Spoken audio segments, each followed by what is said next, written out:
கிறிஸ்துவுக்குள் மிகவும் பிரியமான சகோதர சகோதரிகளே, இயேசு கிறிஸ்துவின் நாமத்தினாலே உங்கள் யாவருக்கும் எனது அன்பின் நல்வாழ்த்துதலையும் வணக்கத்தையும் தெரிவித்துக் கொள்கிறேன். இன்றைய பகலின் குளிர்ச்சியான நாளின் தியான வசனம் யோவான் எழுதின சுவிசேஷம் 16ஆம் அதிகாரம் 23ஆம் வசனம். நீங்கள் என் நாமத்தினாலே பிதாவினிடத்தில் கேட்டுக்கொள்வதுவோ அதை அவர் உங்களுக்கு தருவார். இயேசு, நான் உங்களை விட்டு பரலோகத்துக்கு பிதாவாகிய தேவனிடம் போய்விடுவேன் என்று சொன்னதினாலே சீசர்கள் துக்கப்பட்டார்கள். அதற்கு இயேசு, நீங்கள் துக்கப்பட்டது நல்லதுதான். ஏனென்றால் நான் மறுபடியும் உங்களிடத்தில் வருவேன். அப்பொழுது உங்கள் துக்கம் சந்தோஷமாக மாறும் என்று இயேசு கூறினார்.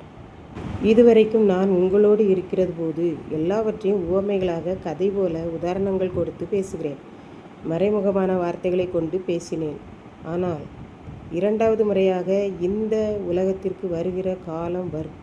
அப்பொழுது உங்களிடம் மறைமுகமாய் உவமைகளாய் பேசாமல் எல்லாவற்றையும் வெளிப்படையாக பேசுவேன் என்று இயேசு சீசர்களிடம் கூறினார். நான் உங்களை காண மறுபடியும் வருகிற நாளில், என்னுடைய வருகையின் நாளில், நீங்கள் என் நாமத்தினாலே என்னை நோக்கி ஜெபிப்பீர்கள். அப்பொழுது நீங்கள் பிதாவை நோக்கி கேளுங்கள், ஜெபம் பண்ணுங்கள் என்று நான் உங்களுக்கு சொல்ல வேண்டியதிராது. ஏனென்றால் நானே உங்கள் ஜெபத்திற்கு வேண்டுதல்களுக்கு பதில் செய்வேன் என்று இயேசு சீசர்களிடம் கூறினார். நான் இரண்டாம் முறை வரும்போது நீங்கள் என்னுடைய பெயராலே ஒன்றும் கேட்க மாட்டீர்கள். நீங்கள் என் நாமத்தினாலே பிதாவை நோக்கி கேட்டுக்கொள்வது எதுவோ அதை அவர் உங்களுக்கு தருவார், கொடுப்பார் என்று பார்க்கின்றோம்.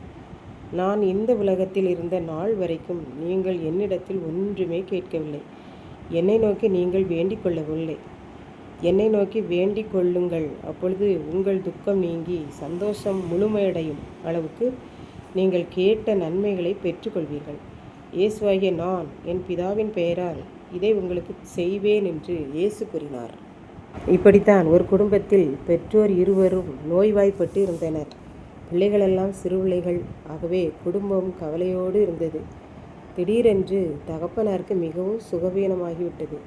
மருத்துவமனையில் இருந்தார். அவர் மரிக்கும் தருவாய் வந்தது. தன் மனைவியிடம், நான் மரித்து போய்விடுவேன், நீ பிள்ளைகளை எல்லாருடைய காரியங்களையும் பார்த்து கொள்வாய் என்று பார்த்தால் நீயும் சுகவீனமாகத்தானே இருக்கிறாய் என்று சொல்லி வருத்தத்தோடு பிரிந்தார். பின்பு இந்த தாய் அனுதினமும் பிள்ளைகள் படிப்பிற்காக வெளியே சென்றவுடன் கதவை அடைத்துவிட்டு ஆண்டவரை நோக்கி கெஞ்சினார்கள். ஆண்டவரே, என் கணவர் உங்களிடம் வந்துவிட்டார்.